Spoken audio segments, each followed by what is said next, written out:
दोस्तों, आज की सबसे पहली और बड़ी खबर। झारखंड में सभी सरकारी सेवाओं के पदों पर प्रोन्नति स्थगित। जी हाँ दोस्तों, झारखंड के सभी विभागीय प्रमुख, प्रमंडल के आयुक्त और जिलों के उपायुक्तों को राज्य सरकार के सरकारी पदों पर प्रोन्नति स्थगित करने के निर्देश जारी कर दिए गए हैं। आपको बता दें कि मुख्यमंत्री हेमंत सोरेन ने गुरुवार को ST/SC की प्रोन्नति के मामले से संबंधित विधानसभा की विशेष समिति की बैठक में इसकी समीक्षा के बाद सरकारी सेवाओं एवं पदों में प्रोन्नति पर अगले आदेश तक स्थगित रखने का आदेश दिया। जी हां, आपको बता दें कि इस मामले की समीक्षा करने के बाद मुख्यमंत्री ने इस संबंध में जल्द ही ठोस निर्णय लेने की बात कही। इस दौरान मुख्यमंत्री ने कहा कि किसी ST/SC कर्मचारी अधिकारी के साथ अन्याय नहीं होगा। खबर है, राज्य के शहरी क्षेत्रों में अब पानी होगा 2 गुना महंगा।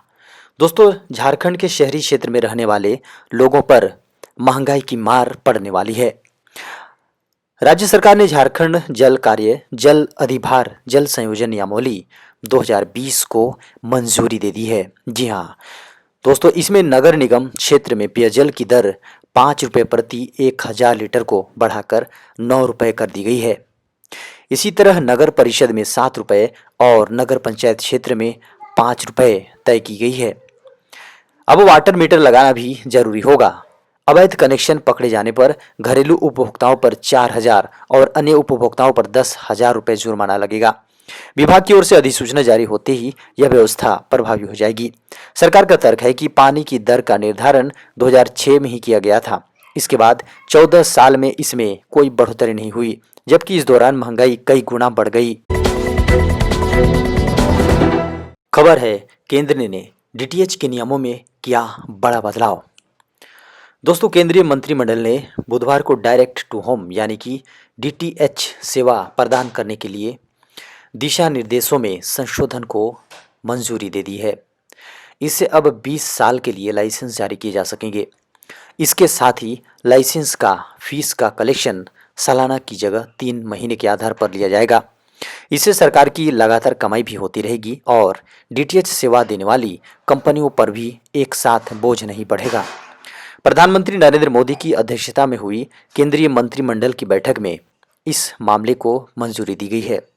आपको बता दें कि इस समय देश में लगभग 18 करोड़ टीवी हैं। इनमें से 6 करोड़ घरों में DTH कनेक्शन है। बैठक के बाद सूचना एवं प्रसारण मंत्री प्रकाश जावड़ेकर ने संवाददाताओं को बताया कि ये दिशा निर्देशों में संशोधन करने से DTH क्षेत्र में 100% प्रत्यक्ष विदेशी निवेश यानी FDI का मार्ग प्रशस्त हो जाएगा। आपको बता दें कि उन्होंने आगे बताया कि वाणिज्य मंत्रालय ने DTH क्षेत्र में 100% प्रत्यक्ष विदेशी निवेश की बात कही थी, लेकिन सूचना एवं प्रसारण मंत्रालय के दिशा निर्देशों के कारण ऐसा नहीं हो पा रहा था। खबर है, जनधन खातों में फिर से 1500 रुपये जमा कर सकती है सरकार। दोस्तों, केंद्र सरकार ने प्रधानमंत्री गरीब कल्याण योजना के तहत प्रधानमंत्री जनधन योजना लागू कर रखी है। इसके तहत महिला खाता धारकों को आर्थिक मदद दी जाती है। इसी को आगे बढ़ाते हुए महिला खाता धारकों को एक बार फिर खास तोहफा मिल सकता है। जी हाँ, बड़ी खबर निकल कर आ रही है कि केंद्र सरकार द्वारा जनधन महिला खाता धारकों के खाते में एक बार फिर से 1500 रुपये की ट्रांसफर 1500 रुपये की राशि ट्रांसफर की जा सकती है। मीडिया रिपोर्ट्स की माने तो मोदी सरकार गरीब और कमजोर परिवार के लोगों के लिए सरकार प्रधानमंत्री गरीब कल्याण योजना के तहत एक बार फिर धनराशि और अनाज की सुविधा देने की घोषणा कर सकती है। गरीब और कमजोर परिवार के लोगों को यह सुविधा मार्च 2021 तक मिल सकती है। आपको बता दें कि सरकार ने 20 करोड़ से ज्यादा महिला जनधन खाता धारकों के खाते में 3 महीने में 1500 रुपये ट्रांसफर किए थे। सरकार ने जून तक लगभग 80 करोड़ गरीब परिवारों को मुफ्त में अनाज देने की घोषणा की थी, जिसे नवंबर तक, जी हां, नवंबर के अंत तक बढ़ा दिया गया था। दोस्तों, बड़ी खबर निकल कर आ रही है। 1 जनवरी से इंडियन रेलवे करने जा रहा है बड़ा बदलाव। मिलेगा यात्रियों को ये खास सुविधा।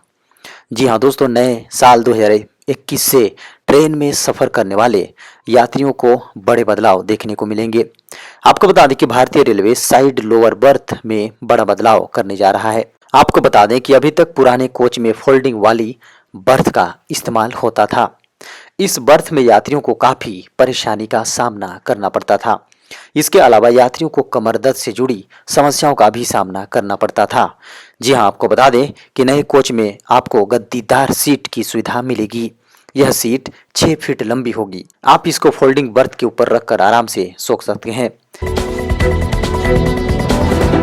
खबर है 50 लाख रुपए मासिक से अधिक कारोबार वाली कंपनियों के लिए आया नया नियम।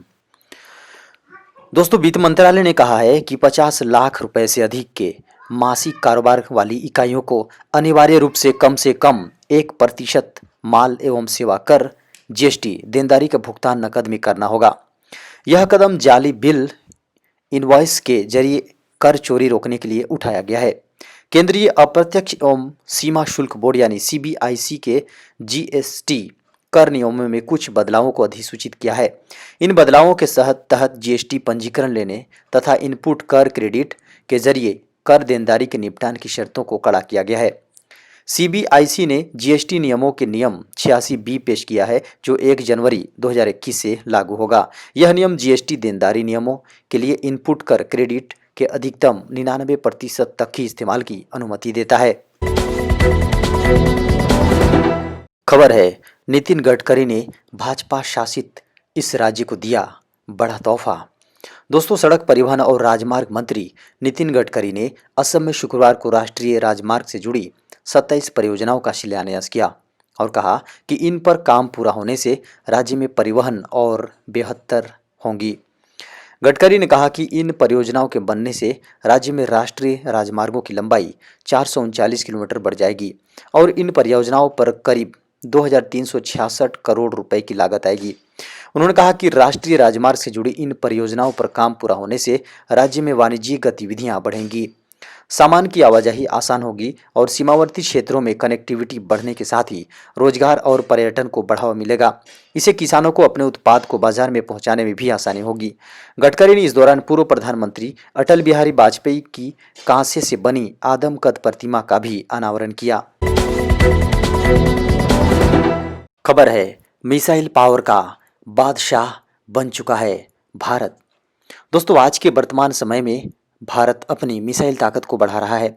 एक ताज़ा रिपोर्ट के अनुसार मिसाइल टेक्नोलॉजी हासिल करने में भारत एक सुपर पावर देश बनता जा रहा है, जिससे भारत के दुश्मन परेशान नजर आ रहे हैं। खबर के अनुसार भारत दुनिया का चौथा ऐसा देश बन गया है जिसके पास वर्तमान समय में सभी तरह के मिसाइल टेक्नोलॉजी मौजूद है।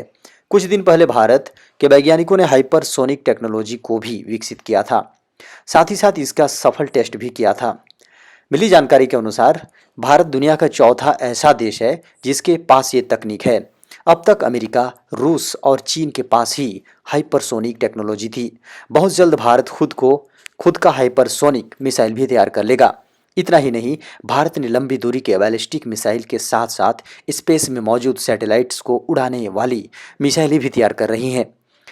भारत की इस ताकत से खासकर चीन और पाकिस्तान की टेंशन बढ़ गई है और उसके होश भी उड़े हुए हैं।